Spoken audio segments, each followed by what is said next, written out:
backwards man, the backwards me, the backwards man, the backwards me. I can walk backwards fast as you can. I can walk backwards fast as you can. Well, well, well. Looks like America is back. with more tea. A yellow tea. For a video that I am creating. The Great Mississippi Tea Company. You're responsible for this one, Mississippi. Hold on. I have to find a better spot to sit in. Yellow tea. That's why it's Mississippi sunshine, because the sun is yellow. Wow, I can't believe you just looked right at the sun. What are you, stupid? Mississippi sunshine. Yellow tea. Yellow tea is rare. They don't make a lot of yellow tea. Anywhere, really. Especially not in America. Because American grown tea is rare. So this is like too rare. Like the evolution of rare. If this was a pocket monster, and then they would sort of press print on the old money machine. And then a bunch of money comes out. Yeah, I don't think anyone else in America does yellow tea, so this is exciting, and that's a genuine statement. That isn't like, oh man, I have to hold on. Perfect, because most of the things I say just don't sound genuine. They're no fault of my own. I feel like I was born in this sort of sarcastic vortex, and I can't escape it.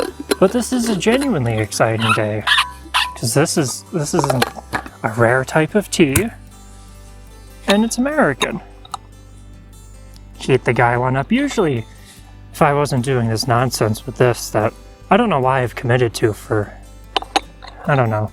For some reason it sounded amusing to me that my tea pet would be a grow toy.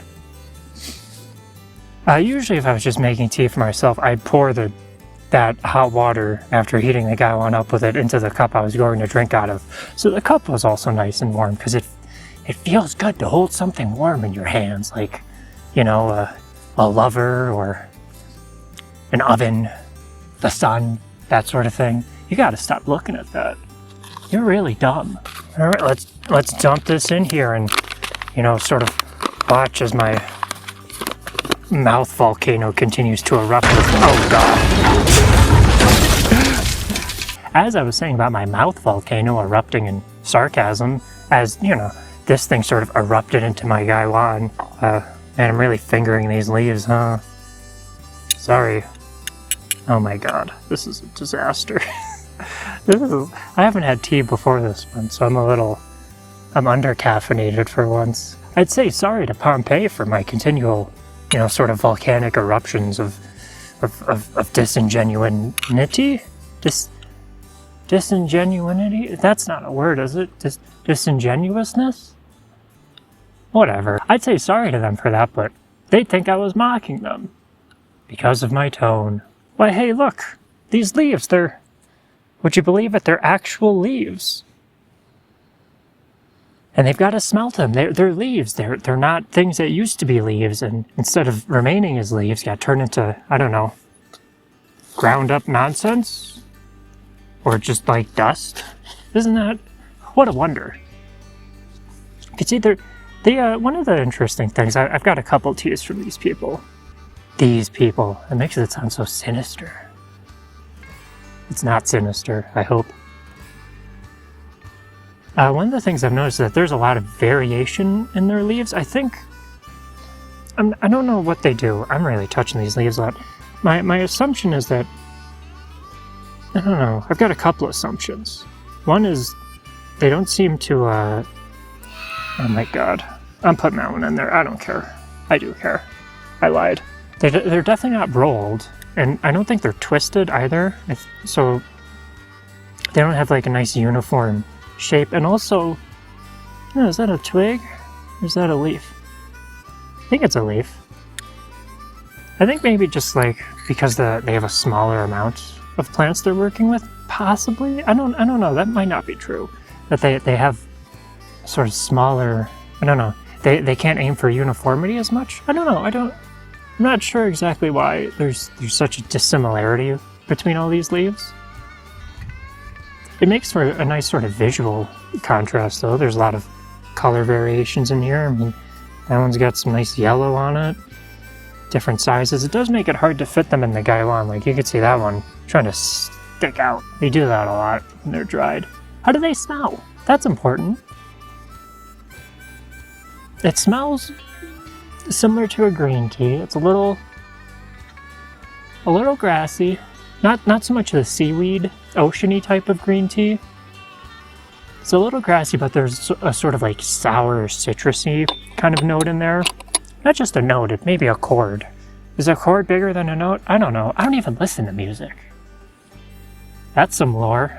And as you sort of feast your eyes upon those sweet, sweet leaves, also feast your eyes upon, and you might not be able to tell this, but I've already drank almost all of this tea. I don't know how well this is going to come up on camera, or if it will at all. But you might be able to see there's a lot of like sort of yellowy dust in there. You know, feast your eyes on that, as I'll soon feast my lips upon these sweet, sweet, succulent plant parts. Those are trichromes.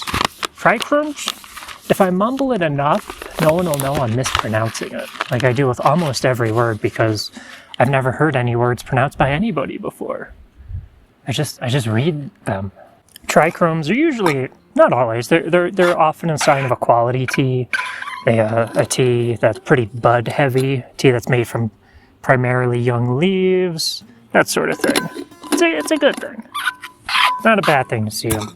Although it is a little annoying to have all that dust in there. Gonna give this a little rinse. And we'll give it another smell. You can see it in color. It brews similar to a green tea. I love how these look. When they get a little wet, and it does look like a huge chunk of nasty, gnarled seaweed. It's just like washed. Wow. Keeping that in. Up on the ocean. So this, we get it's pretty light. You get mostly citrus on this. Pretty sour, bright, light, that sort of thing. It makes me think of the color yellow. Not just because this is yellow tea, but this smells like the color yellow. This smells more like the color green. This is more of a green tea smell. Look, we got a bug on there. So there is that sour, it's in here it's kind of like a fermenty note a little bit. Kind of half lemon sour and half, you know, like a kimchi or something like that sour. It's not a full-on, like, powerful fermented odor, but there's a little bit of it in there. Smells nice. The trichromes are they're these little hairs that grow on the buds and the young leaves. They're supposed to protect them so that they can grow and then eventually stop growing because they've grown all the way, rather than stop growing because they've been destroyed. Which obviously in this case was not at all effective because, well, they're in my cup now. They got destroyed. Those trichromes didn't help you very much. It's like that amulet my ex-wife got. Thought that would protect her. It didn't. You know, she's kind of like a human tea now because she's decaying at the bottom of a lake. So how are we brewing this tea? What are we doing? Well, first off, I gotta get a scale so I could actually give adequate measurements. Been doing it by eye because I don't have a scale right now. We're following the directions on the bag. That might have been too much water. It's hard to... Sometimes it's hard brewing for one person. It would probably be easier if I was actually brewing 2 cups to drink. Because then I could just fill this up all the way and not have to try to aim for what I feel like is the midpoint, which is going to change depending on how much tea is in there. And I don't know, whatever. On the little bag here, 175 degrees. Obviously, this is not for this sort of Gaiwan deal. It's for Western style brewing, but that's what I use. They were right. I did a large amount of testing on it. That's why I am almost out of tea. Because, you know, I try it at different temperatures and with different amounts in the Gaiwan. And I steep it for about 20 seconds on the first one. Oh, we got a little seesaw action there. Was that 20 seconds? I don't know. My timer is in my pocket recording this stupid audio. Look at that, that's gorgeous. It looks like kale now. This is still pretty light smelling. I think part of that's the a water thing, right? There's not as much steam coming off of a cooler water, so there's not as much. Oh no, we already got some befoulment in our cup. Little grass thing in there. This is a much more powerful smell. It is definitely still that same set of that is gorgeous. Look at that. Look at that, like, variety of greens we have in there. That's really nice. Those are pretty. The primary thing is definitely that citrus. That's what I'm getting. I think that's a bud. Those look buddy to me. It's that citrusy smell. Oh, you're not flying away. I need a rock. Real high tech here. Now I'm getting a little couple more ocean smells in here. It's not just grass. It's grass, very mild grass now. Now it's shifted to a predominantly ocean kind of smell. We've got that one little leaf sticking up there. Beautiful. Yeah, it's ocean, and it is. Oh god, this thing is wobbly. You're gonna need some more water, huh? All right, let's give you a sip.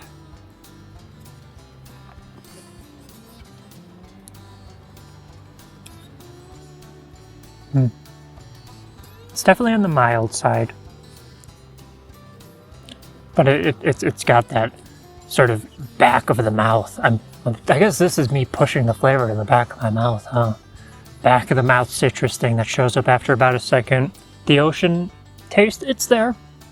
It's also it's a little quiet, which isn't so bad. Sometimes it's hard to tell the difference between something that doesn't taste like anything in a bad way and a good way sometimes, which is weird. I don't know. Sometimes subtle is really good and interesting. There's a sort of second where you don't think it's going to taste like anything, and then sort of in the back of the mouth and like going way down the throat, you get this nice bright citrus flavor. It's like a little lemony, and then that's mixed in there with a seaweedy, oceany kind of flavor. It's delightful. Hey, speaking of the drop-dead gorgeous 440 American locomotive, let's talk about the Great Mississippi Tea Company. Look at all that. Look at it.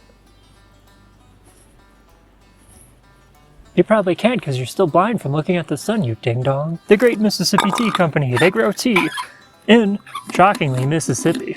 They don't grow tea in Minnesota at the sort of mouth of the Mississippi River and call it the Great Mississippi Tea Company.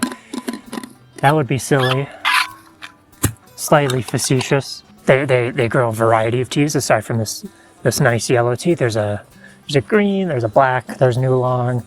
There's some like blendy kind of stuff, some things with I think they do a pine needle tea, some herbal things, and they also, which I'm sad that I missed out on these two.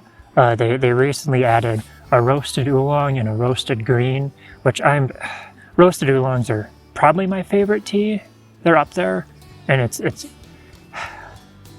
sad I missed out on those. I could still get them. I placed an order, and for a variety of teas, this being one of 4. I'll get to the other ones at some point, and I'll be pointing a lot. We're adding about, I'm going to say 10 seconds to this. Now, I am just judging that by feel because, as I said, I don't have my time machine in here. So I'm just hoping that I'm around 30 to 40 seconds. Although you could be loose with this one. God, that seesaw is always very stressful. I put like half the amount of water in it as I did last time. It's very inconsistent here. Very, very inconsistent. That's okay. Again, this is not smelling like a ton. Oh, now it's getting a little savory now. In a sort of vegetal, like green peas, asparagus kind of way. Still some ocean smells in there. Had to blow that smell out of my mouth. And still some of that citrus. But I placed an order. I got 4 teas. You'll find out eventually. I almost told you, but this is how I rope you in with the great mystery. This is like Lost. I assume I've never watched it. It's a little out of date. What's a more apt mystery box kind of reference that I could use? I don't care. But I placed an order. I got 4 teas. And then a week later, I got an email from them saying, look, we've added 2 new teas, a roasted oolong, which we know you love. They didn't actually say that, but, you know, it was implied. And a roasted green, which you would also probably be very interested in. And sort of, you know, I could still get them, but my sort of powerful autistic brain has gone rogue in a sense, and it won't allow me to place a second order from them in such a short amount of time. For reasons I can't fully understand, but at this point I just kind of go along with it, because otherwise it's going to take its vengeance out on me, and I don't want that. I just kind of go along with whatever my brain tells me to do most of the time. It's difficult. We have a complex relationship. Alright. Oceans. Okay. You don't have to interrupt, Stellar J. Yeah, I know who you are. I see your little mohawk. You screaming bird. You're beautiful, but it's very rude.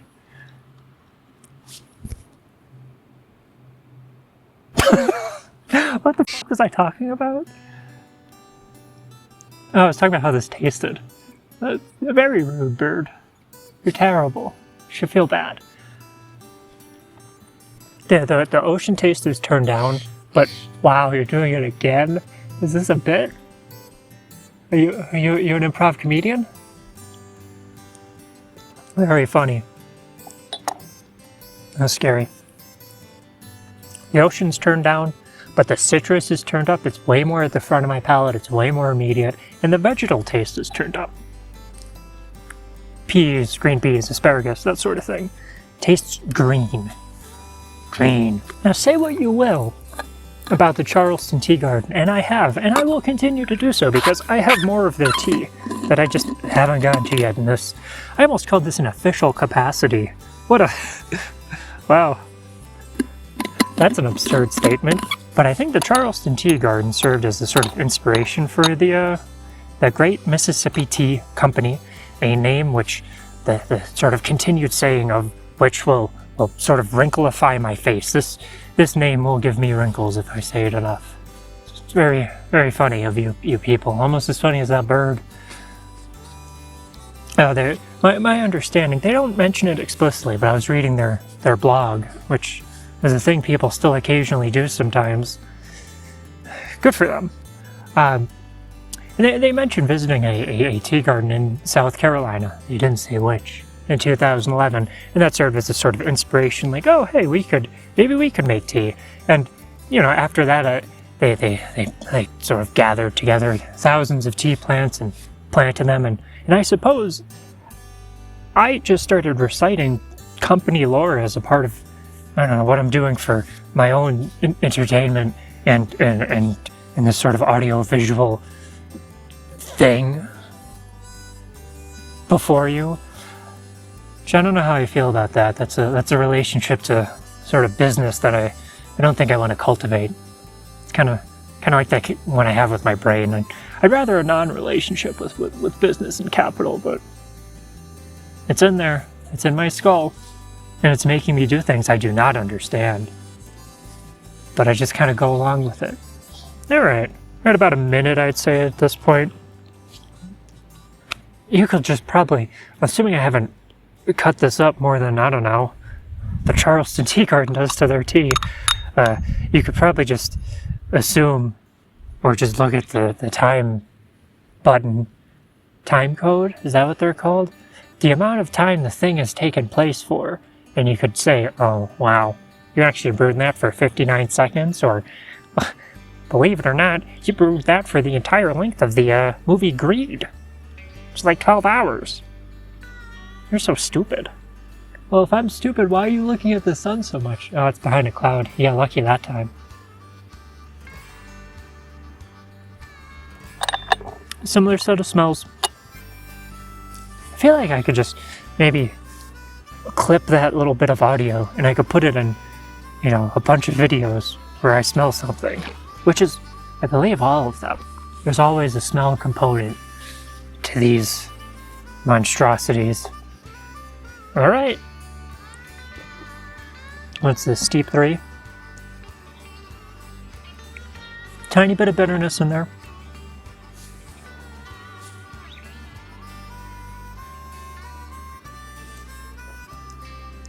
Delayed reaction on the citrus. It still tastes nice and bright, and there's still that vegetal component. Not as much ocean, but a little bitter. Not a lot, just a bit. Probably because I brewed that for 74 hours. They grow, as I said, they sell a variety of teas. They grow a variety. I believe I emailed them and they responded. Which is very nice of them. And they said they've got about 50 different varietals. So I imagine this yellow tea and most of their teas is probably a blend of a couple different kinds. I'm not sure. I didn't get the skinny on that one, on the exact blend composition of the yellow tea or any of their other teas. I suppose I still can. Maybe I will. Maybe I won't. According to them, this is all... I don't know why I said according to them. I mean, it is according to them, but it does sort of add a little bit of a... is this suspicious information, possibly? Maybe we shouldn't trust what you're saying. All of their tea is Camellia sinensis, which is the Chinese varietal. It's, if you're getting a Chinese tea, it's probably Camellia sinensis. Or if you're getting a Darjeeling, it's that. Assams, Nilgiris, that sort of thing. Indian and Ceylon teas, except for Darjeeling, as I already mentioned. That's all Camellia sinensis assamica, which, according to them, I did that again. I don't know what that is. It's something. Camellia sinensis assamica does not grow in the U.S. outdoors. I assume they mean the continental U.S.? I bet you could do it in Hawaii. And when I say I bet, I don't really mean that. I mean maybe. I could see that. We added maybe another 10 to 15 seconds. That's, that depending on what you're brewing, it's usually a safe sort of guess.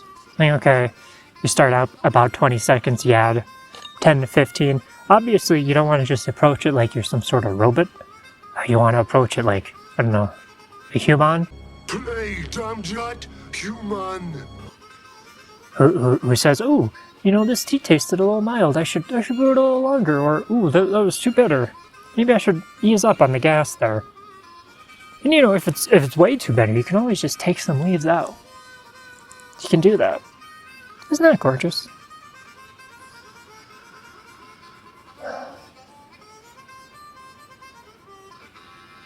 Mostly citrus, lemony. Similar set of smells.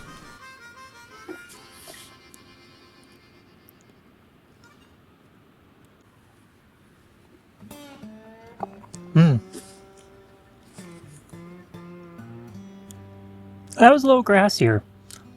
That one reminded me of a green tea quite a lot. That's with the late arriving lemon citrus note, which I'm gonna just keep repeating.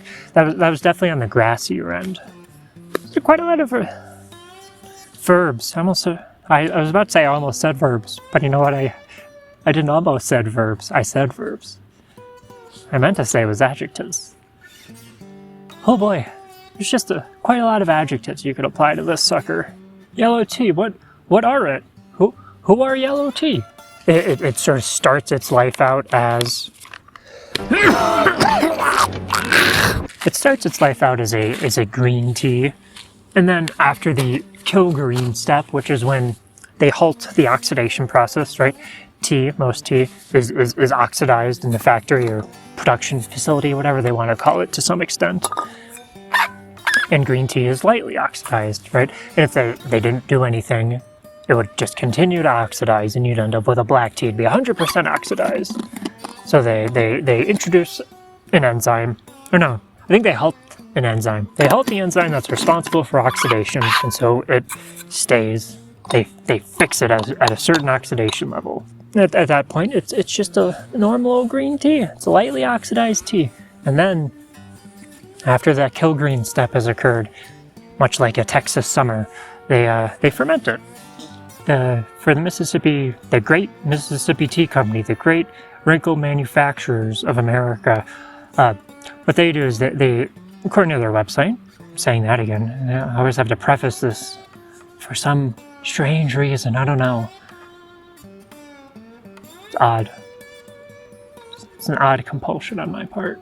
Don't know where that comes from. They ferment it for 5 days. It's kind of similar to the wet piling process you get with a ripe pu'er.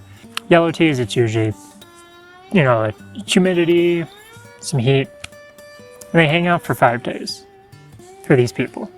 Other producers definitely like the time maybe, and that sort of fermentation process. What it's going to do, it's going to cut down a lot on the grassy notes of the tea. Right? Their green tea is definitely grassier than this. It's going to cut down on the astringency. It rounds it out basically, and then it also introduces that kind of sour, citrusy, fermented flavor in there. So why the rarity? Why is this such a rare tea when it's a green tea where they have one extra step added? And for the Great Syllable Extenders Company, they only. No, it's only another 5 days. That's not that extreme, really. Part of it's a scale problem. It's just hard to scale up that fermentation process, apparently. And it's also a problem of yellow tea is handcrafted by experts, by people who are specialized in yellow teas generally, and who really know what they're doing, and they have to do it by hand. And it's really variable from batch to batch, from fermentation to fermentation. You're going to end up with some differences, and for some people, that's a problem. If you're the Bigelow Company or Lipton or whatever, and you want a consistent, homogeneous product, that doesn't work. You don't want to end up with a bunch of things that are different. It works if you're a small company and you're appealing to nerds who are sort of enamored with the idea that, this tea is going to taste a little different from this batch to this batch, because the yellow tea fermentation process is just, it's variable. It's not producing a super consistent product.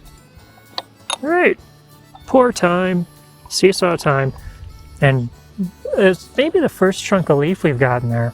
This is, yeah, look at that. Isn't that pretty? Nice color. And these leaves are just staying in here because they're leaves. See, I think, I wish I knew. Those look buddy to me. I don't know if it's just that they're lighter, they're smaller. They do look like they're kind of closed up a bit. Smellless, basically. I like that dark leaf in there. Hey, bird. Oh my god, stop doing it. You're just hurting your eyeballs. You gotta stop doing that. Oh, there's someone else has walked into my nose here. And they failed to introduce themselves. They just kind of waltzed in. What are you? What is that? Oh god, I gotta come up with an adjective fast. Well, let's dispense with the already known adjectives. Citruses. Citri, they're in there. Oh, it's fading. The smell's getting weaker. Oh, this is gonna bother me. I might not be able to come up with with what this smell is. There's a little ocean in there. A little vegetable. I don't know what that last thing is though.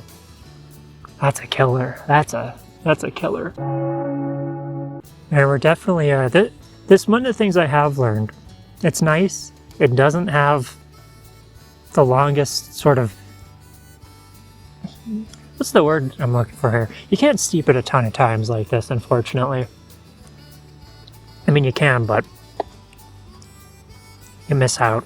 It's not that you miss out, it just, the tea, it doesn't stand up to a ton of steeps. I think we're more or less at the limit here, but I'm gonna keep going. Just out of, I don't know, curiosity. The bitterness is coming in now. It's a smaller amount of bitterness than we'd get doing their green tea, obviously. the process really cuts down on that astringency. But it's still in there, at least for these people. I would like to, I say these people, according to these people, according to these people, smell. I would like to get some other yellow teas and do, because this is the only one I've got. I'd like to do some nice comparisons to see. I mean, I like this. This is a good tea. I enjoy drinking it. You are going to pay a little more for this because it's grown in America. They can't pay people slave wages to grow and sort of harvest and process it. You're paying more because it's an American tea. Also because it's an American tea, and I think they realize that they could charge a little more for that because there is some level of novelty in saying, oh, the place that tea is grown in is only like 2,500 miles away from me rather than like 5,000. And I guess that, I don't know, that somehow makes it seem like a local product. Let's give you a little, hit of something. By something, I do mean border.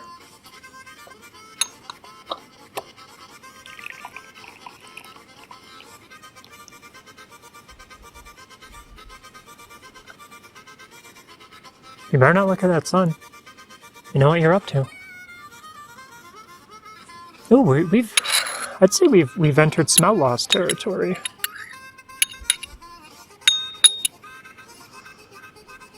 A little bit. I really have to get my nostrils on there.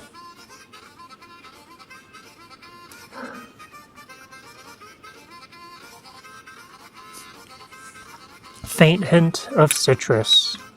It tastes like someone's drinking a green tea in the room next to me. Very mild. Not very bitter. Not much of anything.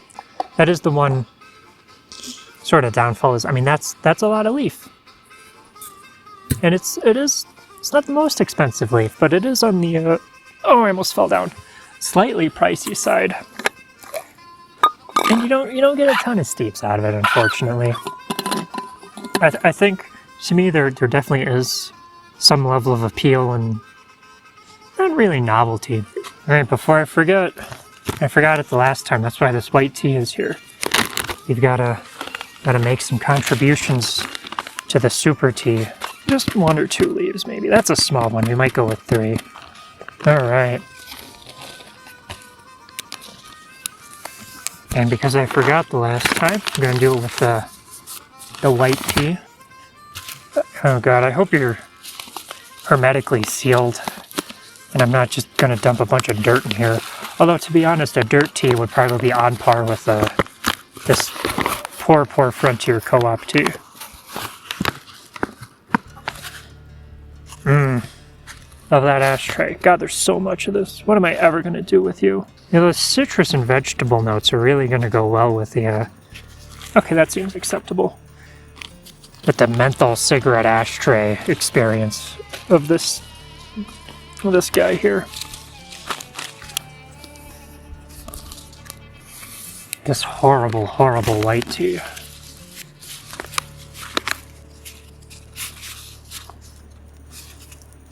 Oh, look at that bird.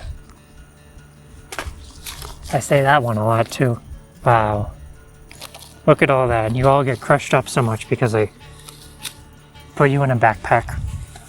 You know, this all puts me in mind of a joke I heard once that, oh, I forgot my prop for it.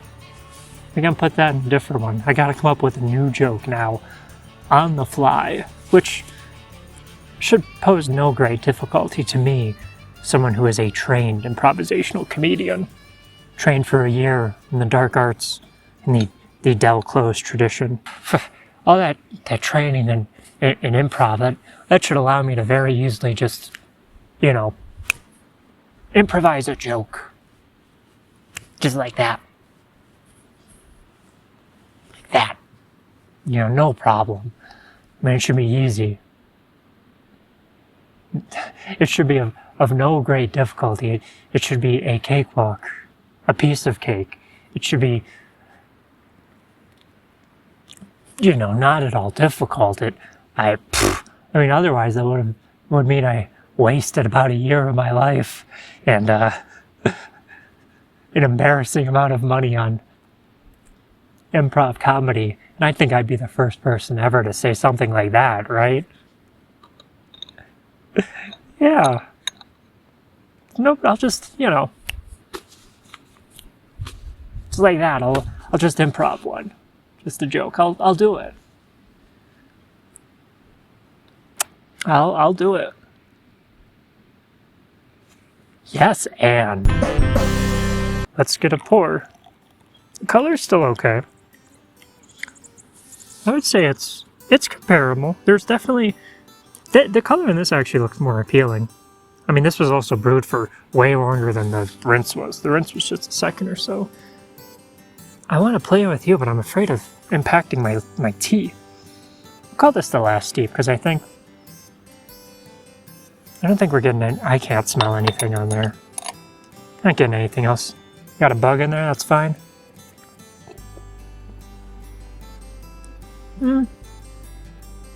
It's all very subtle. There's things in there, the citrus is in there. You really have to pay attention. I mean, I often go past the point at which a brew is no longer very, I don't know, flavorful, just because, I don't know, I like the whole process. I like doing the whole thing, and it, you know, if you keep trying, maybe eventually I'll find the secret.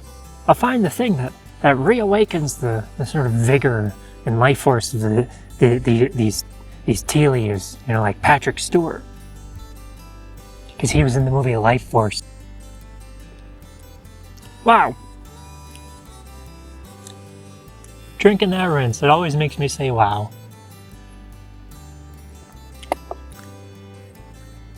You should drink the rinse, drink the rinse. I'm gonna keep saying it. Save your rinse and drink it at the end. It's just really neat. It's neat. It's so neat. Yeah. It's good. Citrusy. It's the same set of flavors. That same set of flavors ends up tasting very different, though, because in comparison I've been drinking, I don't know, whatever the sixth steep of this. Steep. So it really only gets like 4 or 5. And I'd say after that, yeah. I mean, I'd do it. I'd keep drinking it, but yep, I could. You don't have to. You don't have to do anything, really.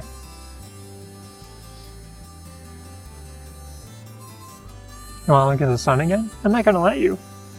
I'm going to stop you from doing that. Oh no.